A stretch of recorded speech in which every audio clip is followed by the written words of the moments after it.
I don't expect anyone here to think I'm a good person. I'm not posting this because I want sympathy, and I'm definitely not posting because I'm proud of what I did. If anything, this is one of those stories that has sat in the back of my mind for years, replaying itself whenever I hear someone complain that they can't find their laptop. Most of the time, it's under a couch cushion or left in a coffee shop. Mine wasn't. Because I took it. My name's William, and over the years I've done things that cross lines I once thought I'd never cross. Some of those mistakes were impulsive. Others were carefully thought out. This one was somewhere in the middle, a crime born from desperation, rationalized by pride, and carried out with enough planning that I convinced myself I wasn't really that kind of criminal.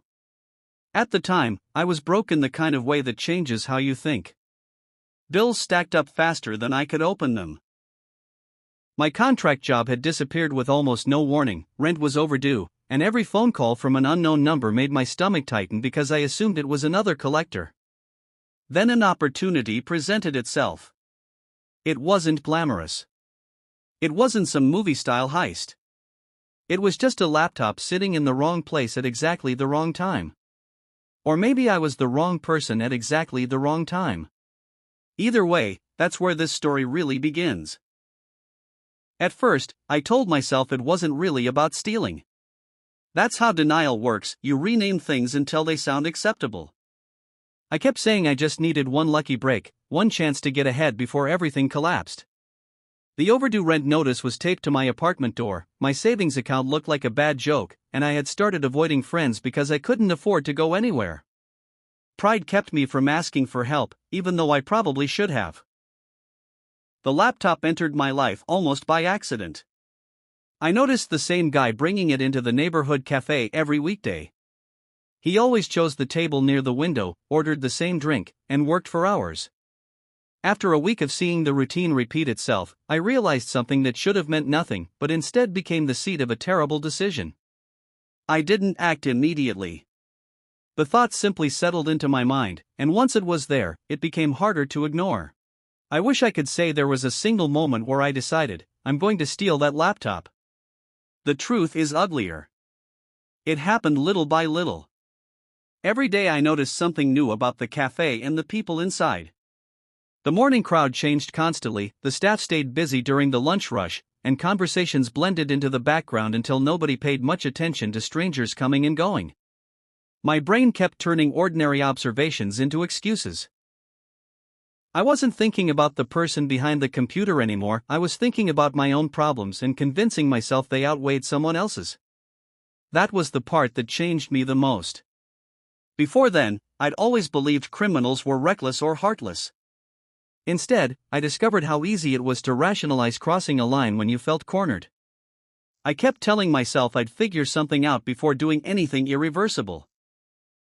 But every time I walked past that cafe, the idea followed me home, growing a little louder than it had been the day before. By the end of the second week, I had stopped pretending the idea was just a passing thought. Instead, I was arguing with myself almost constantly. One side kept insisting there had to be another way out of my financial mess. The other whispered that opportunities like this didn't come around twice. I hated how convincing that second voice sounded. I started paying attention to little details without fully admitting why. I noticed the owner of the laptop usually packed up at nearly the same time each afternoon, though his routine wasn't perfectly predictable. Sometimes he'd step away from his table for a few minutes, chatting with someone or taking a phone call outside. Those moments planted dangerous ideas in my head, even if I hadn't committed to anything yet. Looking back, I realized the real preparation wasn't about watching another person, it was about wearing down my own conscience. Every excuse made the next one easier. By the time I recognized what I was becoming, I'd already crossed an invisible line inside myself, long before any crime actually happened. The day everything unraveled started out looking completely ordinary. I woke up telling myself I was just going to get coffee, clear my head, and maybe send out a few more job applications. That was the story I repeated while getting dressed, even though I knew I wasn't being honest with myself anymore. The cafe was busy enough that nobody seemed interested in anyone else. Cups clinked against saucers, people typed away behind headphones, and conversations overlapped into a constant hum. I found a seat where I could blend into the background and ordered the cheapest thing on the menu so I wouldn't stand out. Then I saw him. He walked in carrying the same worn backpack I'd seen so many times before. A few minutes later, the familiar laptop was open on the table, surrounded by notebooks and charging cables. Nothing unusual happened at first, and for a moment I almost hoped he'd stay there until I left. Instead, something unexpected happened that changed the course of the day and forced me to make a decision I couldn't take back. His phone rang. I remember that tiny detail because everything seemed to slow down afterward. He glanced at the screen, frowned, and stood up, stepping toward the entrance while still talking. The laptop stayed on the table. So did his notebook and half-finished drink. It looked like he expected to be gone for only a minute. My heart started pounding so hard that it drowned out the noise of the café. I sat frozen, staring into my coffee, telling myself to ignore it. I could leave, go home, and this story would end before it ever began. Instead, I stood. The few steps across the room felt impossibly long. I avoided looking at anyone's face, terrified that eye contact would somehow expose every thought in my head. My hands felt strangely calm even though the rest of me was shaking. I picked up the laptop, slipped it into my own bag, and turned toward the door. No one shouted. No one grabbed my arm. That silence was somehow more terrifying than any alarm could have been. The moment I stepped outside, the adrenaline hit me like a wave. My legs felt light, almost disconnected from the rest of my body, and I had the overwhelming urge to look over my shoulder every few seconds. I resisted it. In my mind, acting nervous would only draw attention, even though everyone passing by was wrapped up in their own lives. I walked several blocks before I finally let myself breathe. The backpack suddenly felt much heavier than it had that morning. It wasn't just carrying a laptop anymore, it was carrying the weight of a decision I couldn't undo. Every passing siren made my stomach tighten, even when it continued down another street. Every stranger seemed like someone who knew exactly what I'd done. When I reached my apartment, I locked the door behind me and just stood there in silence. The room hadn't changed, but I had. Sitting on my kitchen chair with the backpack at my feet, I realized the excitement I'd imagined was already fading, replaced by something colder and much harder to ignore, the sinking feeling that I'd stolen more than a computer. For nearly an hour, I couldn't bring myself to unzip the backpack. I just stared at it from across the room, as if leaving it closed could somehow undo what had happened. Eventually, curiosity won. I opened it carefully and took the laptop out, expecting to feel relief that I'd finally solved one of my problems. Instead, I felt strangely disappointed. It wasn't the device itself that bothered me, it was everything attached to it. There were stickers on the lid that hinted at hobbies and places the owner had been.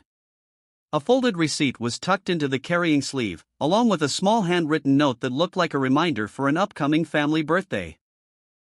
None of it was valuable in any financial sense, but together it made the owner feel like a real person instead of the anonymous stranger I'd reduced him to in my head. That realization hit harder than I expected. While I had spent weeks convincing myself I was taking an object, I was suddenly confronted with the fact that I disrupted someone else's life. The laptop wasn't just expensive hardware. It was part of someone's everyday world, and I'd ripped it away in a matter of seconds. I barely slept that night.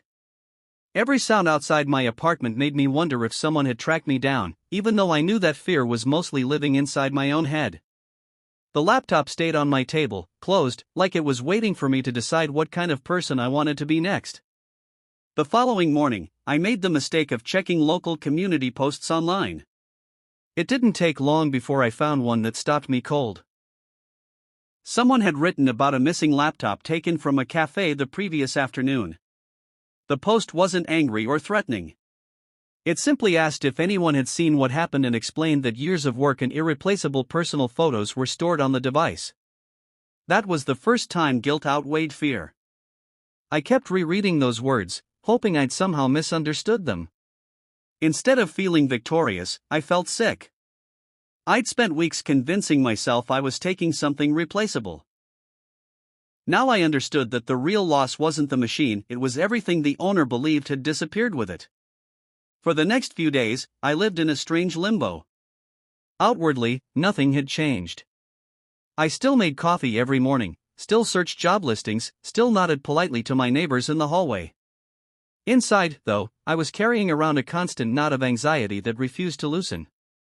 Every notification on my phone made my pulse jump. Every unexpected knock at the building's entrance sounded like the beginning of consequences catching up with me. I couldn't stop thinking about that online post. The owner had updated it, thanking people who had shared security footage with the cafe staff and saying he still hoped the laptop might turn up.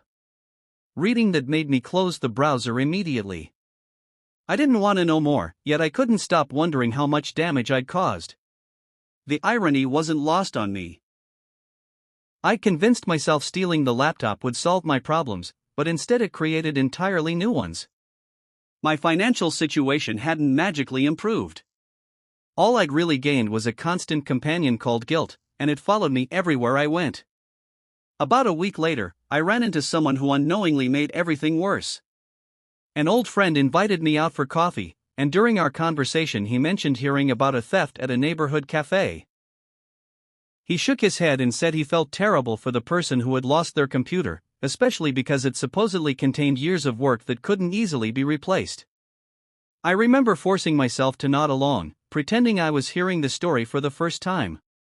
Every word felt like a spotlight pointed directly at me, even though he had no idea I was involved. I laughed at the right moments, agreed that whoever had done it was selfish, and somehow kept the conversation going. Walking home afterward, I realized how exhausting a lie can become.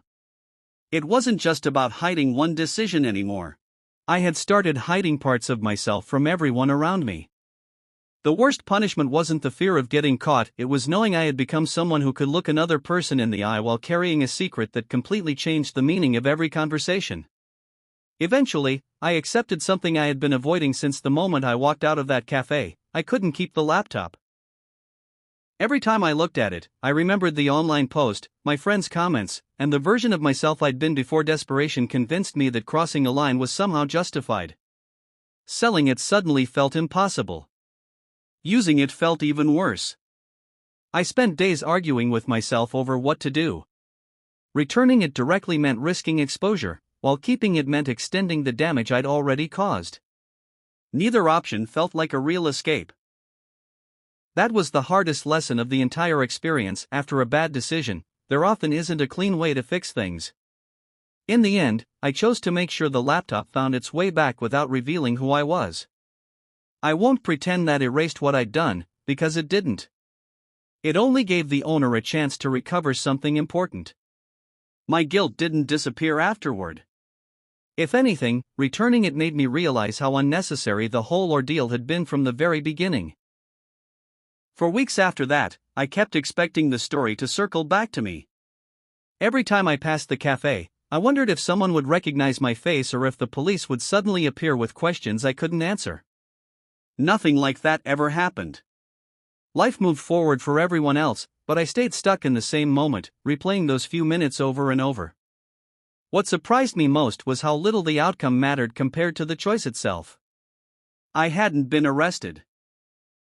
No dramatic confrontation ever took place.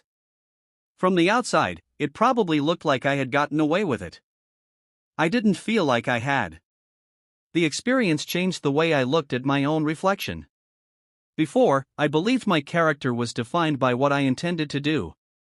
Afterward, I understood that character is measured by what you actually do when you're under pressure. Desperation explained why I made the decision, but it didn't excuse it. That distinction became impossible to ignore, and it's one I've carried with me ever since. It has been years since all of this happened, and I still think about that afternoon more often than I'd like to admit. Not because of the laptop itself, but because of how easily I talked myself into believing I had no other choice. Looking back, I can see dozens of moments where I could have turned around, swallowed my pride, asked someone for help, or accepted that struggling financially wasn't a license to hurt another person. I also realized that guilt doesn't always arrive all at once. For me, it came in layers. First, there was fear of being caught. Then came shame over what I'd done. Finally, there was regret for the person I had become, even if only for a brief moment. Those feelings stayed with me far longer than any temporary benefit ever could have. Whenever someone says, "I'd never do something like that," I don't argue. I simply hope they're never desperate enough to test that belief. And if they are, I hope they make a better choice than I did. If you've made it this far, thanks for reading. I know some people will say returning the laptop doesn't matter because I never should have taken it in the first place. They're right. I don't tell this story to earn forgiveness or to paint myself as someone who secretly did the right thing in the end. The right thing would have been walking out of that cafe with nothing except my own coffee. What I learned is that desperation has a way of shrinking your world until you only see your own problems. Once that happens, it's frighteningly easy to stop seeing other people as people. That's the real danger, not the crime itself, but the mindset that makes it feel reasonable. So if you're struggling, ask for help before your pride convinces you that you're alone. There are consequences you can recover from, and there are choices that stay with you long after everyone else has forgotten them. I was lucky enough to get a second chance to reflect on who I wanted to become. Not everyone does. I still carry the memory, and maybe that's exactly how it should be.